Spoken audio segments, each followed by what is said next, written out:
Dernière ligne droite, toujours avec la même équipe, Calixte Beyala, Karim Zeribi, Elisabeth Lévy, pour parler maintenant des ondes qui nous entourent, ondes de téléphone portable et de leurs émetteurs, ondes Wi-Fi de nos box Internet. Où en est-on des recherches sur leur éventuelle dangerosité? Est-ce qu'il faut d'ores et déjà appliquer à leur égard un principe de précaution? Ou bien cette idée que les ondes pourraient être dangereuses pour la santé de l'homme est-elle simplement un fantasme? Le débat a lieu ici, sur ce plateau, juste après ce petit tour par Internet. C'est ce que j'ai tout le temps dans mon organisme, ce bruit permanent, quoi. Non, je l'entends pas, mais je vis ça dans mon cerveau en permanence. Vivre comme des femmes des cavernes, le seul moyen qu'elles ont trouvé pour fuir les ondes. Nous sommes sur les hauteurs de Cray, dans la Drôme. Les électro-hypersensibles peuvent venir s'y ressourcer quelques jours ou quelques semaines sur un terrain mis à disposition par l'association Next Stop. D'une part, les examens d'imagerie montrent des troubles de la vascularisation au niveau du cerveau. Donc c'est des critères essentiels qui nous permettent de faire non seulement un diagnostic disant que ce sont de vrais malades, mais également de dire que ce sont des malades probablement intolérants au champ électromagnétique. Ça n'a pas été complètement prouvé. Maintenant, on sait une chose, c'est que par exemple, si vous dormez dans une salle, vous avez tout votre matériel informatique, etc. C'est pas très bon pour la qualité du sommeil, en tout cas. Irrationnel, c'est l'adjectif employé la veille par la ministre à l'économie numérique. L'OMS a quand même classé les ondes potentiellement cancérigènes. Voilà, potentiellement. Donc aujourd'hui, on est en train de travailler sur ce potentiellement. Je crois que c'est toute la question est là. Il faut vraiment avoir des éléments scientifiques beaucoup plus consensuels et tangibles pour prendre des décisions. Voilà, démonstration que tout ça n'est pas clair dans l'esprit de beaucoup de monde. Alors, j'ai avec moi Jean-François Doré, bonsoir. Bonsoir. Vous êtes le spécialiste qu'il nous fallait, vous êtes chercheur à l'INSERM, ça fait 20 ans que vous travaillez sur ce sujet du danger des ondes. Je vous pose tout de suite une question préalable. Est-ce que vous travaillez aussi pour Orange, pour SFR, pour Bouygues ou pour Free? Alors, absolument pas. Ça fait pas tout à fait 20 ans que je suis dans les ondes, je suis dans les rayonnements non ionisants, l'ultraviolet en fait, qui est à l'origine. J'étais président du comité d'experts agents physiques de l'AFCET au moment où on a actualisé les données et j'ai pris la responsabilité du groupe de travail qui a remis son rapport en 2009. Mais alors, Orange, Free, SFR, pas ou pas? Absolument pas. Vous n'avez jamais. Non, mais voilà. Jamais. Vous êtes totalement indépendant. Totalement indépendant. Voilà. Alors face à vous, il y a Étienne Sandrier de l'association Les Robins des Toits, qui est cette association qui se bat pour que des émetteurs ne soient pas à proximité des écoles ou dans certains quartiers, etc. Pour le principe de précaution, on veut juste qu'il n'y ait pas pour le principe de précaution. Voilà. Alors on entre dans le dur tout de suite. Monsieur Doré, au vu des études qui sont menées dans le monde entier, est-ce qu'on peut dire aujourd'hui que les ondes de portable et de Wi-Fi sont dangereuses ou ne sont pas dangereuses pour la santé? Alors, la réponse ne peut pas être aussi simple et brutale. Je ne suis pas ni dans le négationnisme, ni dans le support absolu. On peut prendre les effets les uns derrière les autres. Donc, j'ai fait partie aussi du groupe de travail du CIRC qui a classé l'ensemble des rayonnements électromagnétiques dans la catégorie 2B, c'est-à-dire possiblement cancérigène, en raison d'un certain nombre de résultats. Depuis, il y a quelques autres résultats qui se sont ajoutés. Répondez à ma question. Donc, vous diriez oui, non je vous dis, c'est pas possible d'être aussi clair en disant oui, non. Il y a probablement un certain nombre d'effets biologiques et probablement des effets qui ne sont pas pour autant des effets sanitaires. Je ne peux pas être catégorique en disant il n'y a aucun risque en matière de cancer puisque précisément, et je faisais partie du groupe de travail du CIRC, on a laissé ouvert une possibilité, même si à l'heure actuelle, on n'a toujours pas d'éléments clairs. Par exemple, si on regarde les tendances temporelles, c'est-à-dire l'incidence des cancers du cerveau, puisque c'est ceux qui sont le plus près de l'oreille, on voit que dans pratiquement tous les pays, il y a même, comme en France, l'incidence décline légèrement. C'est-à-dire qu'il n'y a pas plus de cancers du cerveau, quoi. Les cancers du cerveau augmentent, sont en augmentation depuis 1940, enfin, depuis qu'on a commencé à les enregistrer sérieusement. On n'a pas d'accélération qui correspondent à partir des années 90 à l'introduction du portable. Et il y a même eu des calculs qui ont été faits pour se dire si on a vraiment 30% d'augmentation de risque pour les 10% qui téléphonent le plus, alors on devrait voir quoi? Et en fait, ça ne correspond pas à ce qu'on observe dans la réalité. Donc on n'a pas la preuve. Ce qui veut dire en clair que si il y a un risque, ce risque est probablement très faible, puisqu'on ne le voit pas dans la plupart des études épidémiologiques, et que les études épidémiologiques elles-mêmes sont relativement en contradiction, y compris au niveau du groupe de travail du CIRC.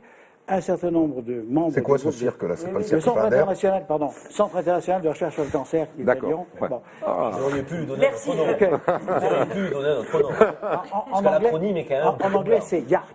Ça donne peut-être... Ah voilà, d'accord. Bon. Donc, ce centre international a pour fonction essentiellement de dire si tel ou tel produit, service et autres est cancérigène pour l'homme, oui ou non. Donc, le CIRC, le centre international, a une règle d'or, c'est-à-dire qu'on part des données qu'on a chez l'homme, c'est-à-dire l'épidémiologie, et puis on voit si on a des données suffisantes. Si elles ne sont pas suffisantes, on va voir dans les modèles expérimentaux et dans les mécanismes pour voir si ça serait plausible. Donc il y a une mécanique qui est bien rodée depuis une quarantaine d'années et qui a permis de classer un certain nombre de choses comme et donc sûrement cancérigène, groupe 1, probablement groupe 2A, possiblement groupe 2B, ou on ne peut rien dire.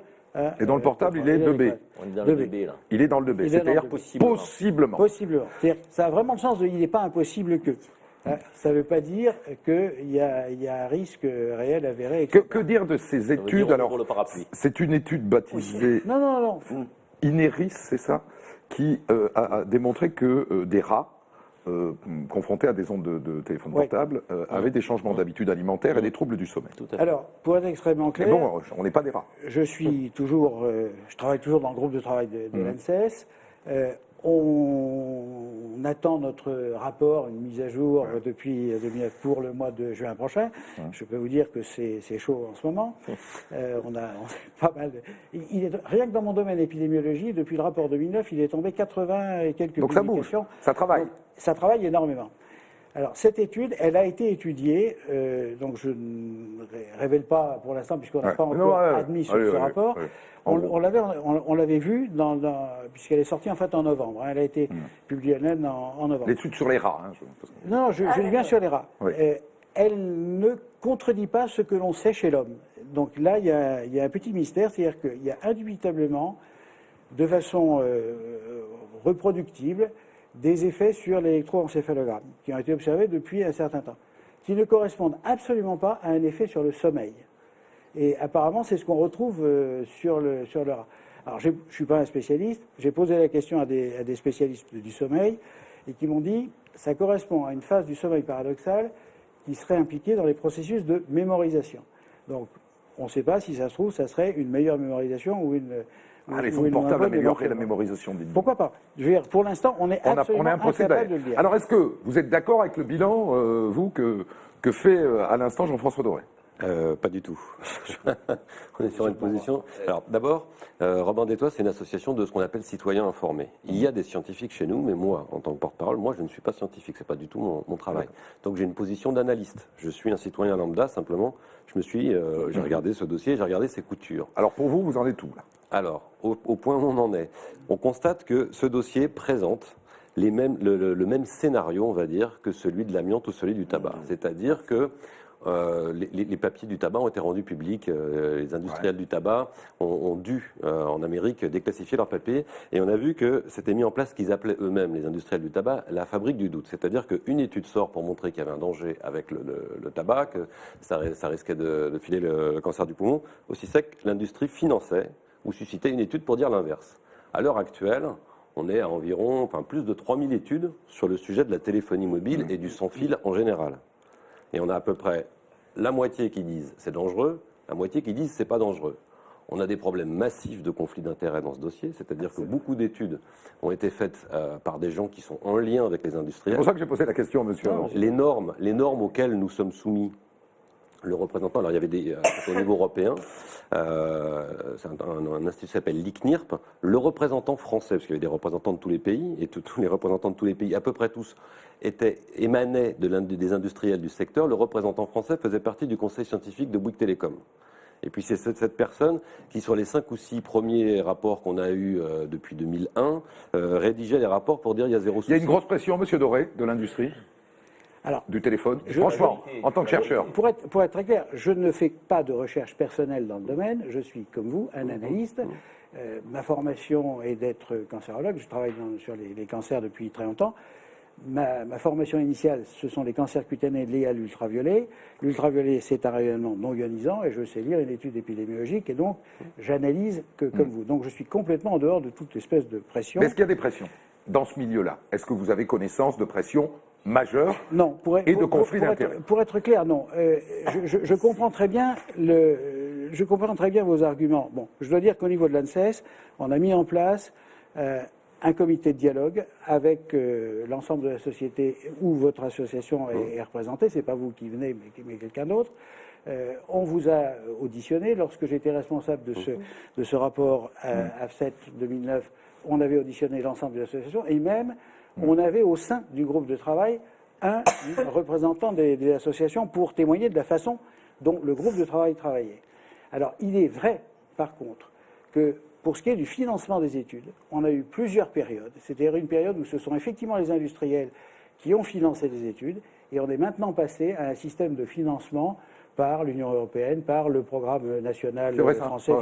Il y a un glissement des subventions. Ça va mieux? Oui, alors le problème, c'est qui reçoit la subvention. C'est-à-dire qu'on a une batterie de scientifiques indépendants. Il y en a encore un qui a répondu à un projet, un appel à projet de l'ANSES. Il a récupéré une lettre en disant que lui, il n'était pas sélectionné. Et pour l'instant, je n'ai pas l'explication. Est-ce que son étude n'était pas bonne ou est-ce que c'est parce qu'il était trop indépendant? Ça, je ne peux pas le dire.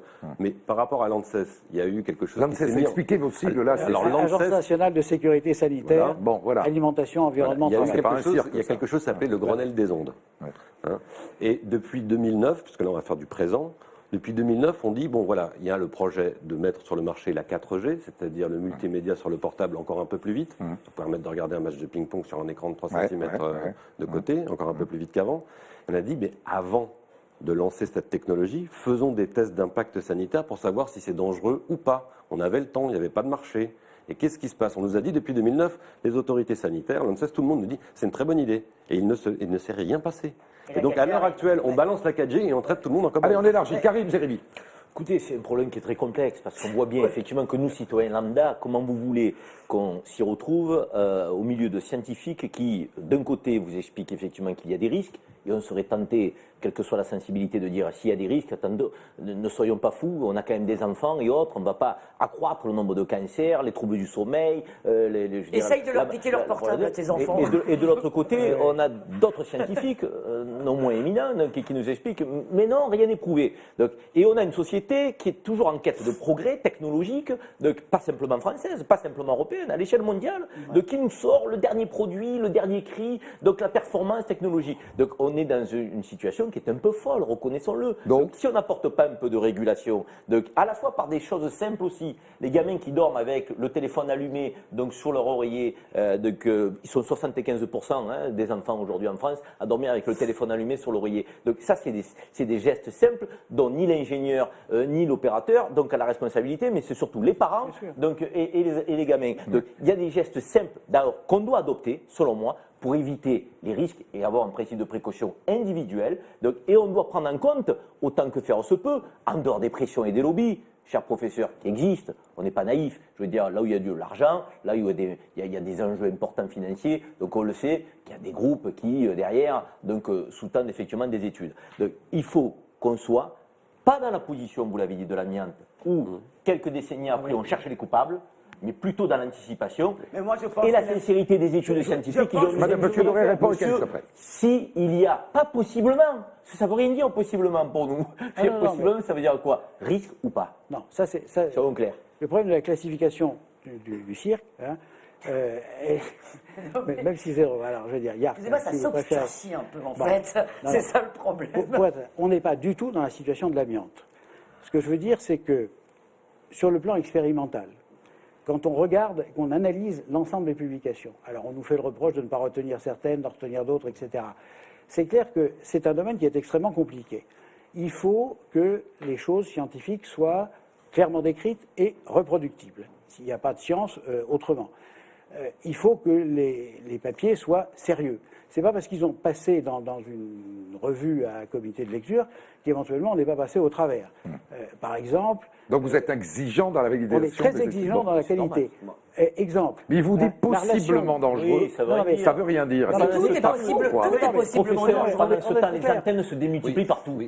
Non, mais ce que je veux dire, c'est qu'on n'est pas du tout dans la situation de l'amiante ou autre. Donc, je voudrais tordre le cou assez rapidement à ce problème de qualité de travaux. Il y a un papier qui a un petit peu fait le buzz il y a quelques temps, dans lequel les gens montraient qu'il y avait une relation absolument parfaite dans 19 États des États-Unis entre le nombre d'abonnements de téléphonie portable et le nombre de tumeurs cérébrales. Bon. Un étudiant de première année en épidémio m'aurait fait ça, je le plante. Parce que simplement, il y a 200 000 habitants au Dakota, 23 millions au Texas, et qu'il est absolument évident qu'il y a plus de tumeurs et de téléphones au Texas que dans le Dakota. Si on prend ce qu'on appelle l'incidence, c'est-à-dire le nombre de nouveaux cas pour 100 000 habitants par an, on voit que c'est strictement la même dans les 19 États. Bon. Si on n'a pas des études de meilleure qualité pour dire il y a peut-être un risque, c'est pas sérieux. Il y a quand même quelque chose d'important. Vous voyez bien que dans ce que vous nous dites là... L'amiante ou les autres cancérigènes, les ultraviolets qui sont mon job de départ. Le soleil, le soleil, naturel ou artificiel, les ultraviolets. Ils sont mutagènes, cancérigènes, promoteurs. Ok. La cancérogénèse, la cancérogénèse, on a une phase d'initiation, une phase de promotion, une phase de progression. L'initiation, ça peut prendre 30 ans pour apparaître. C'est le cas de la plupart des cancers de l'adulte ou à peu près. L'initiation. Le problème, c'est qu'on va... On n'a pas son recul, là. Quand on entend ce que disait Madame Pellerin, là, tout à l'heure, qui disait il nous faut des éléments plus tangibles pour faire quelque chose. En gros, quand on entend Madame Pellerin, ça veut dire que la ceinture de sécurité, on va la mettre après l'accident. Quand il y a un débat scientifique de ce type, et vu l'immensité de la population concernée, nous sommes tous exposés. On devrait appliquer le principe de précaution. Monsieur Rodoré répond et ensuite... C'est tout aux industriels. On a une trop forte exposition, on fait prendre un risque à toute la population. Là, on balance la 4G. Il n'y a pas un besoin absolu d'avoir la 4G. Ça n'intéresse qu'une seule personne, c'est les industriels. Pour l'instant, à qui profite le Non, ça intéresse visiblement beaucoup de consommateurs. Le consommateur, c'est formidable. Non, pour l'instant, ils ont la 3G. La 4G, ils ne l'ont pas encore. Pour l'instant, il n'y a pas de marché de la 4G. On pourrait réguler ça. Monsieur Doré. La 3G, c'est Monsieur Doré répond. parce que c'est Elisabeth et Calix. C'est 100 fois moins exposant que l'ancienne 2G aussi. Ce qu'il faut aussi voir, c'est qu'il y a une énorme différence entre les études qui ont été faites il y a déjà un certain nombre d'années, où on avait le téléphone à l'oreille. Promenez-vous dans la rue, combien de gens ont le téléphone à l'oreille? Ils sont tous maintenant en train de taper des SMS. Ils sont très peu à avoir à l'oreille.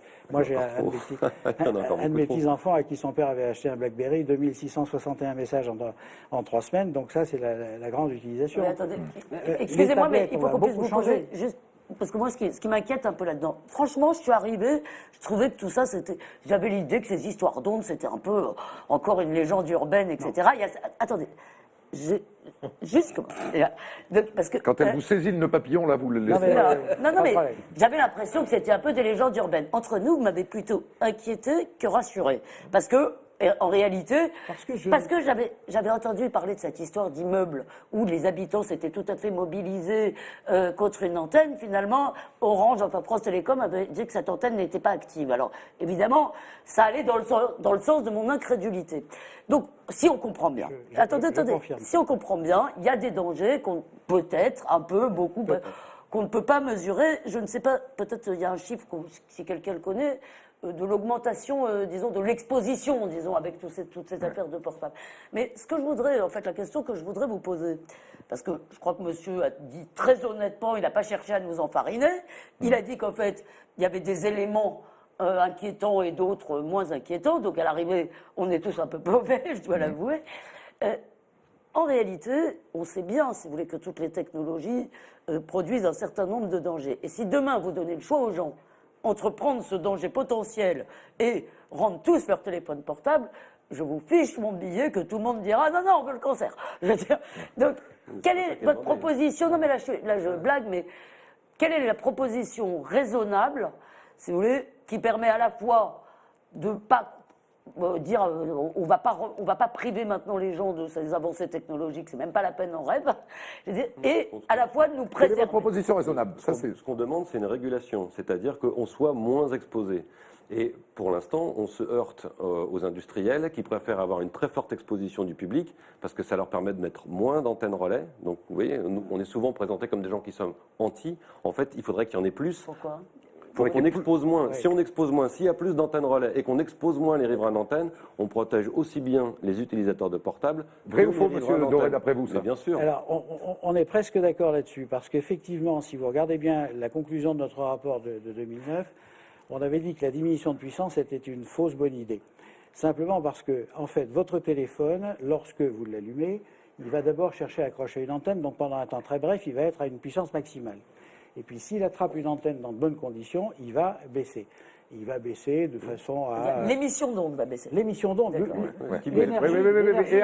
l'énergie, donc la batterie et tout. Donc c'est pas une bonne idée ce qu'il dit, donc il vaut mieux des émetteurs très puissants qui donnent tout de suite sur une réponse au portable. Si vous baissez trop également, alors il est clair qu'il y a 2 ou 3 endroits un peu atypiques et là il faut agir et réduire parce que si ça embête les gens, c'est pas vraiment un problème. Par contre, toutes les études qui ont été faites, alors j'étais pas dans le COPI que vous y étiez, le comité d'expérimentation pour baisser, on s'aperçoit que si on veut continuer à téléphoner, il va falloir multiplier les antennes. Donc en réalité, on va augmenter l'intensité du téléphone. Et ce que je voudrais que vous reteniez, c'est 1 sur 2. Il n'a pas tort, monsieur Doré. En gros, vous vous battez. On vous a surtout entendu vous battre pour que les antennes ne s'installent pas. Parce que telles qu'elles sont là, elles présentent un danger. Donc le but du jeu, c'est d'avoir plus d'antennes, de baisser l'exposition. Et on a quand même compris notre combat contre un combat contre les on l'a antennes. testé, ce fameux seuil que nous voulons, le seuil de 0,6 volts par mètre. On a des normes qui commencent à 41 volts par mètre. Vous voyez la différence, 41 versus 0,6. On l'a testé, on a vu que ça marche. Effectivement, il faut plus d'antennes.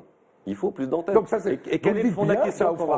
Mais quel est le fond de la question? C'est que ça va produire moins de bénéfices pour les industriels. Comme toujours dans ces problèmes environnementaux, c'est ça le problème. Et Calixte après. 1 sur des 2. L'inverse du carré de la distance. L'antenne, elle fait quelques watts ou dizaines de watts et elle est plus ou moins loin. Donc vous allez être beaucoup plus irradié par votre téléphone qui est beaucoup moins puissant puisqu'il fait 0,1, 0,2 watts à puissance maximum, mais qu'il est éventuellement très près. Donc là, on va un peu noyer les gens. Il faut qu'on ce qui irradie, c'est le téléphone. Donc vous dites-vous, plutôt des émetteurs très puissants alors? Moi je dis, s'il y a un risque, il viendra, il est fait parce qu'on a beaucoup de mal à le voir dans les études épidémiologiques, qu'on n'a pas de modèle expérimental qui permette de le dire, c'est pas cancérigène qu'au carcinogène, etc. Et il viendra beaucoup plus du téléphone que de l'antenne. Donc si on baisse la puissance de l'antenne, le téléphone va automatiquement... Ils ne sont pas d'accord. Allez, Calixte, et puis c'est la dernière intervention sur le sujet, on passe aux broutilles. Je pense que d'écouter la ministre tout à l'heure, ça m'a beaucoup gêné. Je crois que il y a un danger réel et qu'une ministre responsable devrait déjà plus ou moins nous avertir. Je suis désolé, par expérience, on sait que ça fait mal à la tête. On n'a pas évoqué ce problème. Vrai ou faux, monsieur, que ces zones font mal à la tête? Parce que, par exemple, moi, quand je dois dormir, je dois tout éteindre, même l'ordinateur. Cette ministre qui s'exprime et qui dit qu'il n'y a pas de problème de santé, elle est ministre de l'économie numérique. Elle n'a aucune compétence pour parler d'un problème sanitaire. Ça montre bien le poids du lobby. Et pour terminer, puisque j'ai compris qu'on arrivait au bout, la position des assurances. Je parlais de l'amiante tout à l'heure. À partir de 1919, les compagnies d'assurance britanniques et américaines ont cessé de couvrir le risque sanitaire. C'était trop dangereux. Depuis 2000, les principales compagnies d'assurance mondiale refusent de couvrir le risque sanitaire lié à l'exposition aux ondes électromagnétiques. Et en 2010, la Lloyds, l'une de ses principales compagnies d'assurance, a produit un rapport dans lequel elle compare le traitement du dossier de la téléphonie mobile à celui de l'amiante. Donc moi je dis, faisons attention. C'est très important. Notre santé, celle de nos enfants. Nos enfants sont encore plus fragiles que nous. On doit les protéger. Mais attention à pas affoler les gens non plus. Mais non, mais tous les enfants. Ça fait mal au crâne, c'est déjà un problème, oui ou non? Est-ce qu'on a mal au crâne ou pas? Est-ce qu'on peut avoir mal au crâne à cause du portable? Monsieur Doré, tiens, parce que quand même... Il y a très clairement ce que vous mentionniez tout à l'heure, ce qu'on appelle un effet nocebo. Il y a eu des études, il y en a une relativement récente, très bien faite dans 10 villages en Allemagne où il n'y avait pas d'antenne. On en a installé une et pendant 10 nuits, de façon aléatoire, elle a fonctionné à pleine puissance et on a enregistré l'électroencéphalogramme des volontaires sur à peu près 400 personnes. Et on s'aperçoit qu'il n'y a aucune différence sur la qualité et la quantité de sommeil les nuits où l'antenne marche ou ne marche pas. Par contre, les gens qui expriment une crainte vis-à-vis de l'existence de l'antenne, eux ont un moins bon sommeil que les autres. Et ça, c'est typiquement. Il en demeure pas moins que sur ce sujet comme sur d'autres, notre siècle sera le siècle de la régulation. Et je pense que sur cette question, il ne faut pas non plus, je dirais, s'interdire de poser des règles pour éviter cette fuite en avant permanente donc, de soi-disant le progrès technologique qui ne prend pas en compte les questions de santé publique. Insuffisamment en tout cas. Il y a une proposition de loi, il y a une proposition de loi par la technologie Les Verts qui a été enterrée purement et simplement alors qu'elle était à l'ordre du jour de l'Assemblée nationale. Décidément, on se donne rendez-vous une autre fois pour en débattre. Parce que ça, là, tu nous as fait mal à la tête, là. Ah oui, je suis irradié depuis le début. Ça dépend. Non, mais justement, c'est moins dangereux. Vous poursuivez bien entendu et vos réactions, vous les exprimez sur Twitter, hashtag HD23. Voici venue l'heure des broutilles.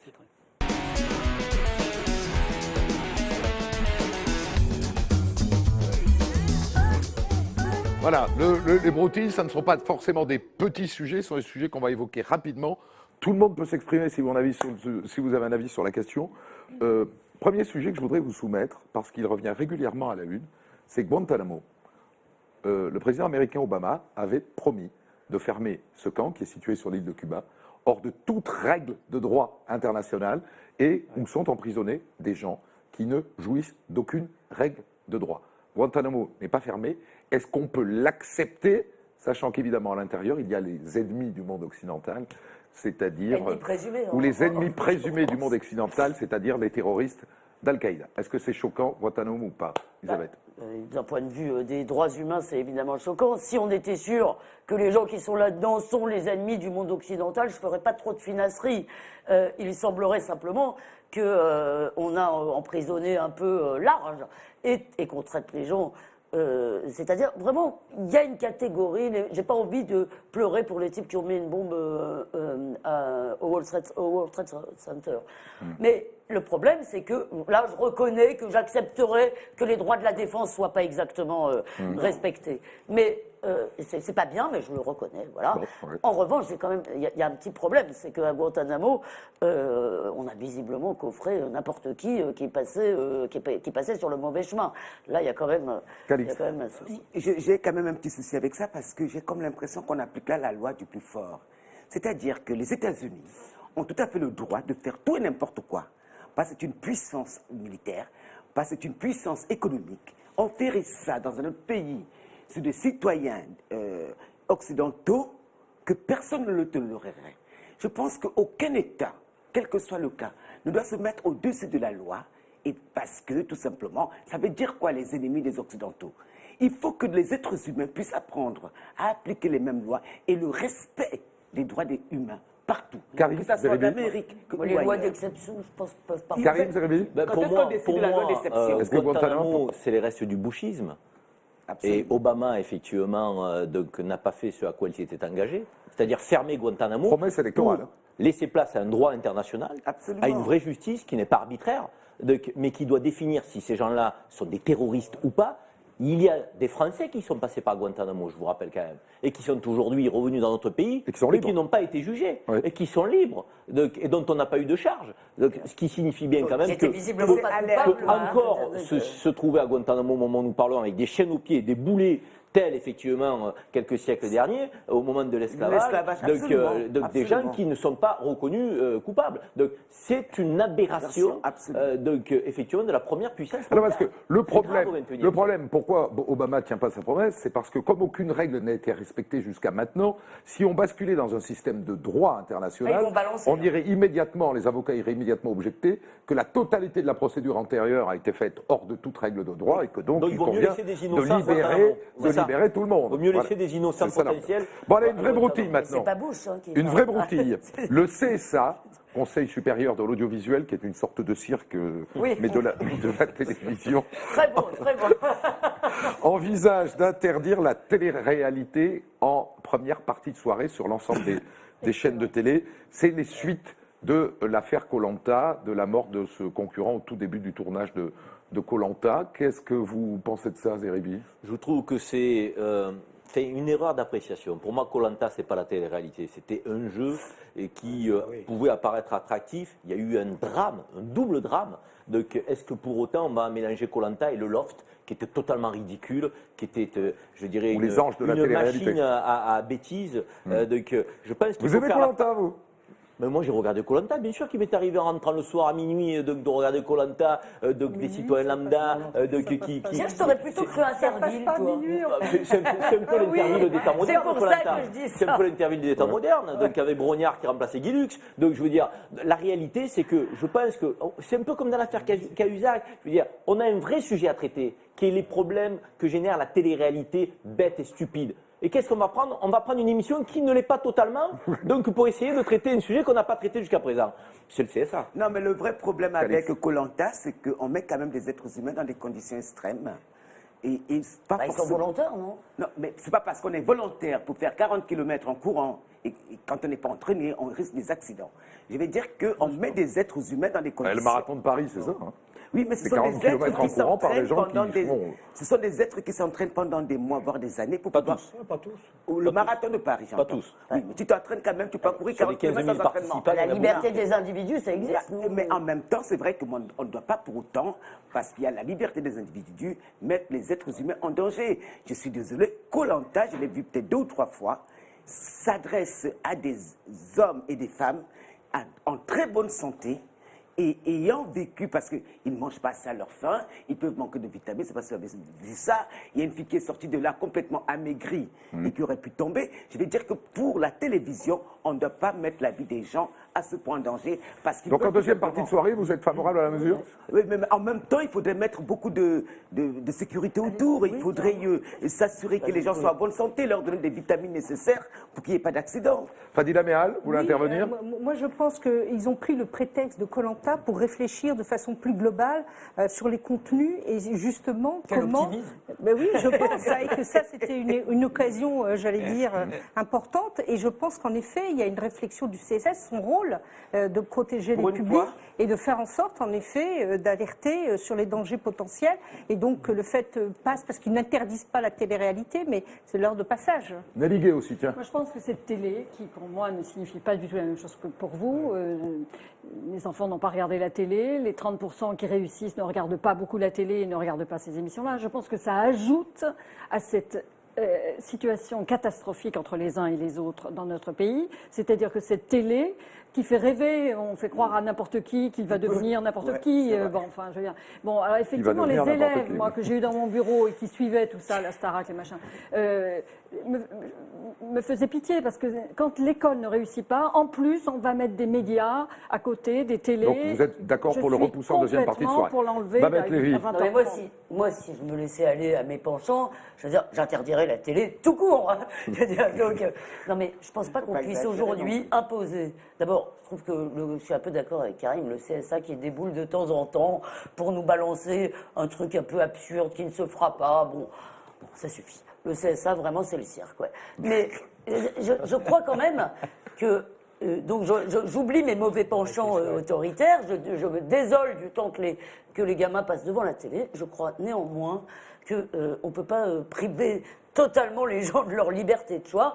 S'il y a des gens, le problème c'est qu'il y a quand même un tas d'émissions, et d'ailleurs ça nous est tous arrivé d'aimer regarder une émission débile, mais ça ne doit pas faire une audience... Mais toutes les émissions ne sont pas débiles Non mais d'ailleurs. je parle pas de toutes les émissions. Ce que je veux dire, moi j'aurais été comme ça instinctivement pour interdire le loft. En même temps, je pense que voilà, les gens doivent pouvoir choisir. Et oui, je suis un peu désolée, mais je trouve, vous avez dit la Starac et tout ça, j'ai quand même l'impression que c'est pas tout à fait la même chose. Je trouve que quand même le loft, qui me semble avoir été un peu le summum, quand même la sottise crasse, ou il y a quoi d'autre?